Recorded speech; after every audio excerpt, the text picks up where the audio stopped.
की तीसरी लहर की आशंका देश में एक बड़े खतरे की तरह मंडरा रही है। राज्यों में केसेस कम होने के बाद अनलॉक की जो प्रक्रिया है वो शुरू तो हुई, लेकिन कुछ राज्य ऐसे हैं जहां कोरोना के मामले फिर से बढ़ रहे हैं। 4 तस्वीरें आपके सामने। एक तरफ केरल है जहां अभी भी देश के लगभग 50% केसेस मिल रहे हैं।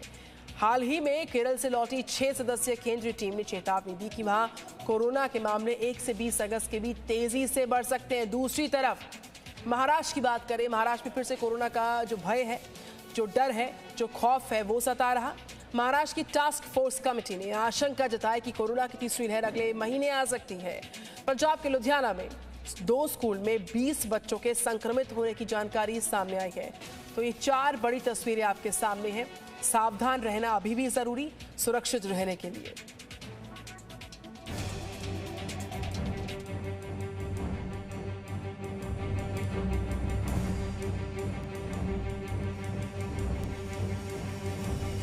कोरोना के घटते मामलों को देखते हुए राज्य अनलॉक प्रक्रिया को तेज कर रहे हैं। स्कूलों को खोलने का ऐलान किया जा रहा है। बस और ट्रेनों में भी भीड़ बढ़ने लगी है। बाजार खुलने लगे हैं, लेकिन इन सभी जगहों पर जाने वाले लोग कितनी सावधानी दिखा रहे हैं, ये तो तस्वीरों को देखकर आप अंदाजा लगा सकते हैं। खासकर केरल के हालात डराने वाले हैं। जुलाई से लगातार देश के 50% मामले केरल से आ रहे हैं।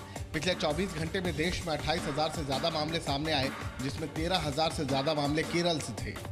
इस दौरान बकरीद पर खरीदारी के लिए दी जाने वाली छूट भी केरल पर अपना असर दिखा रही है। हाल ही में केंद्र सरकार की ओर से 6 सदस्यीय टीम ने केरल में कोरोना हालात का जायजा लिया। केंद्रीय टीम के मुताबिक केरल में 1 से 20 अगस्त तक कोरोना के 4,60,000 मामले आ सकते हैं। 8 जिलों में संक्रमण दर 10% से भी ज्यादा है, जबकि कुछ जिलों में ये 15 से 20% तक जाने की संभावना है। 80% से भी ज्यादा मामले डेल्टा वेरिएंट के हैं। रिपोर्ट के मुताबिक केरल में बुजुर्गों को कोरोना का सबसे ज्यादा खतरा है, यानी ये कहना गलत नहीं होगा कि केरल में तीसरी लहर दस्तक दे रही है। केरल के बाद अगर कोई राज्य कोरोना से सबसे ज्यादा प्रभावित है तो वो है महाराष्ट्र, क्योंकि यहां अगले महीने कोरोना की तीसरी लहर आ सकती है।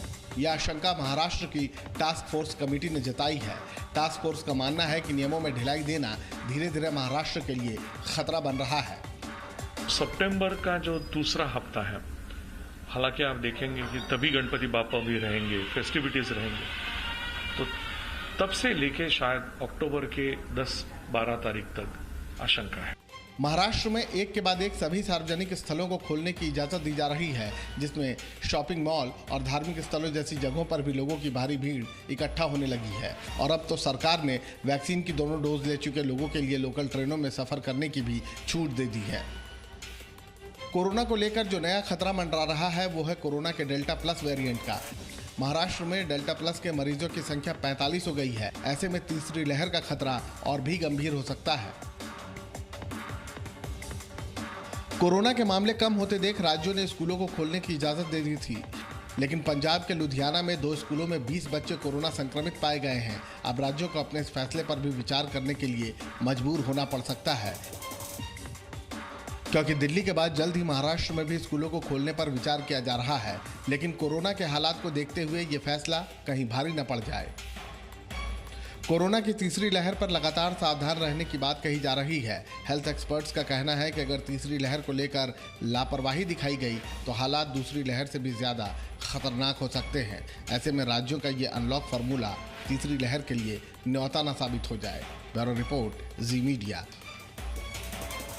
तो कोविड का जो खतरा है वो ओलंपिक्स खेलों पर था, तभी तो कई देशों के खिलाड़ियों ने इस खतरे को भांपते हुए इन खेलों का हिस्सा नहीं वो बन पाए, हिस्सा नहीं ले पाए। भारतीय खिलाड़ियों को इस खतरे से बचाने की जिम्मेदारी 2 लाइजिंग ऑफिसर्स पर थी, एक बीपी वैश्या और दूसरे deputy chef de mission doctor Prem Verma थे। जी न्यूज़ संवाददाता जितेंद्र शर्मा ने इन सबसे खास बातचीत की। आइए सुनते हैं और जानते हैं कैसे खिलाड़ियों ने कोरोना से खुद को बचाए रखा ओलंपिक्स के दौरान।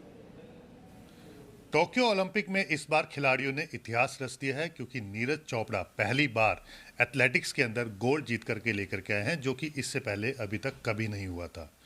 लेकिन खिलाड़ी जिस तरह से वहां पर खेले हैं, तो उसके पीछे जो अधिकारी थे उनकी मेहनत भी थी, ताकि किसी तरह से खिलाड़ियों को कोई दिक्कत ना हो। सर, ये पहली बार है कि जब इतने बड़े लेवल पे जो गेम हो रहे हैं और इस तरह से महामारी फैली हुई थी, उस सिनेरियो में इस पूरे गेम को अच्छे से हैंडल करना, खिलाड़ियों पे किसी तरह का कोई प्रेशर ना आए, ये सब चीज़ें कैसे की और आपको कैसे इस स्पेशल काम के लिए अपॉइंट किया गया? टोक्यो 2020 के जो ओलंपिक गेम्स थे 2020 में होने थे और इन्फेक्शन पेंडेमिक कोविड की वजह से ये कैंसिल कर दिए गए थे कि शायद ये ठीक हो जाए, और उसके बाद फिर ये 2021 के लिए पोस्टपोन किए गए थे। 2021 के शुरू में भी जब कोविड रहा तो गवर्नमेंट ऑफ जापान को और ऑर्गेनाइजिंग कमेटी को ये लग गया कि इन्फेक्शन इसी तरीके से ही रहेगा, तो एक अलग तरह की सर्कमस्टांसिस में, चैलेंजिंग सर्कमस्टांसिस में, जबकि पूरे दुनिया के अंदर कोविड फैला हुआ है, वहाँ गेम्स करवाना अपने आप में बहुत बड़ा चैलेंजिंग टास्क था और इन्फेक्शन फ्री अपनी टीम्स को रखना ये बड़ा टास्क था। मैं वैसे डिप्टी शेफ डी मिशन था, लेकिन मुझे इंडियन ओलंपिक एसोसिएशन ने 2021 मार्च में एक जिम्मेवारी दी कि ऑर्गेनाइजिंग कमेटी की तरफ से कंपलसरी है कि एक कोविड लाइजनिंग ऑफिसर होना चाहिए जो कि सभी गाइडलाइंस को इम्प्लीमेंट करवा सके। तो मार्च, अप्रैल, मई के महीने में, जून के महीने में उनकी तरफ से बहुत सी ऑनलाइन मीटिंग्स हुई। उन्होंने हमें सारे प्रोटोकॉल्स समय समय पर जो आते रहे ब्रीफ़ किए। मुझे आज ये कहते हुए बड़ी खुशी हो रही है कि हम इतनी बड़ी चैलेंजिंग सर्कमस्टांसिस में और कोरोना की महामारी के मध्य, बल्कि वहाँ ओलंपिक शुरू होने के बाद तो केस बढ़ने लग गए। जब ओलंपिक शुरू हुए थे तो लगभग 600-650 केस टोक्यो में रोज़ आते थे, और जब ओलंपिक समाप्त हुए हैं तो 4000 से ऊपर केस हो गए हैं। उन परिस्थितियों के मद्देनज़र भी हमने पूरे अपने 228 लोगों की टीम इंडिया को इन्फेक्शन से बचा के रखा और बिल्कुल सुरक्षित तरीके से गेम करवाए, और हर खिलाड़ी को इस माहौल में इतना रिलैक्स रखा कि वो अपना बेस्ट दे पाए। तो ये सब कैसे कर रहे थे? क्योंकि चैलेंज तो आपका यहीं से शुरू हो गया होगा जब प्लेयर्स यहाँ से जब उनको लेकर के जा रहे टोक्यो में, और ऐसा नहीं है कि सारे प्लेयर्स यहीं से गए हैं, कुछ अलग अलग कंट्रीज़ में जो ट्रेनिंग कर रहे थे, तो किस तरह से इन सब चीज़ों को आपने कोऑर्डिनेट किया? ये तैयारी लगभग यहीं गेम्स शुरू होने से 40 दिन पहले शुरू हो गई थी। तो उन्होंने एक अपना web portal sophisticated software system develop किया था।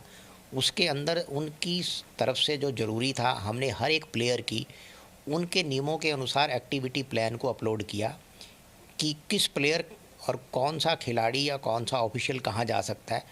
एक सबसे बड़ा इशू था कि जब आप टोक्यो में लैंड करते हो, चाहे नारिटा एयरपोर्ट है चाहे हनेडा, अगर प्रोटोकॉल के अनुसार कोई एक कंडीशन भी पूरी नहीं होती तो आपको वहाँ पे एंट्री डिनाई की जाएगी। जब मैं खुद पहले गया, मैं शेफ डी मिशन और 2 सपोर्ट स्टाफ के मेंबर्स पहले गए, तो मैंने उनके एक एक स्टेप को साथ के साथ फ़ोटोग्राफी करके नोट करता गया। उसके बाद जब मैं पहुंचा विलेज में तो उसका मैंने मैनुअल बनाया, लाइव डेमो, कि देखो मैं इस टाइम उतरा था, उसके बाद ये टेस्ट हुआ है, ऐसे आपने ऐप दिखानी है, इस स्टेशन पे दिखानी है, ये आपके साथ वो आपको पेपर देंगे, ये डॉक्यूमेंट देंगे, फिर यहाँ जाना है आपने, यहाँ टेस्ट होगा, टेस्ट की रिपोर्ट आपने यहाँ बैठ के देखनी है, यहाँ के बाद जब आपका टेस्ट रिपोर्ट आ जाएगी तो आपको इमिग्रेशन में जाना है। वो जो लाइव डेमो विद फोटोग्राफी मैंने जो बनाई, मैनुअल बनाया, उससे जो लोग अपनी सारी टीम वहाँ गई तो उनको बिल्कुल क्रिस्टल क्लियर हो गया कि वहाँ प्रोसीजर क्या फॉलो होगा। एंड मुझे ये आपको बताते हुए बड़ी खुशी हो रही है कि 227 के 27 टीम इंडिया के लोग हैसल फ्री, बिना किसी दिक्कत के एंट्री हुई है और बिना किसी दिक्कत में उनकी विलेज में एंट्री हुई है। डेली सबकी टाइमली टेस्टिंग हुई है, सारा प्रोटोकॉल फॉलो हुआ है।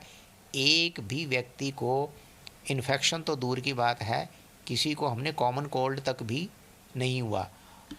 तो ये थे डॉक्टर प्रेम वर्मा, जिन्होंने टोक्यो ओलंपिक में प्लेयर्स को सक्सेसफुली एंट्री करवाई, और ना सिर्फ सक्सेसफुली एंट्री करवाई बल्कि उनका ख्याल रखा कि किसी भी तरह से वो इस इन्फेक्शन से बचे रहें, किसी तरह से उनको परेशानी ना हो, ताकि वो अपना बेस्ट दे सकें। और यही वजह है कि भारत इस बार गोल्ड लेकर के आया है, और ये सब इन्हीं ऑफिसर्स की जो अपनी जो तैयारी थी, इसी की बदौलत हो चुका है कि खिलाड़ी अपना बेस्ट परफॉर्म कर सके हैं।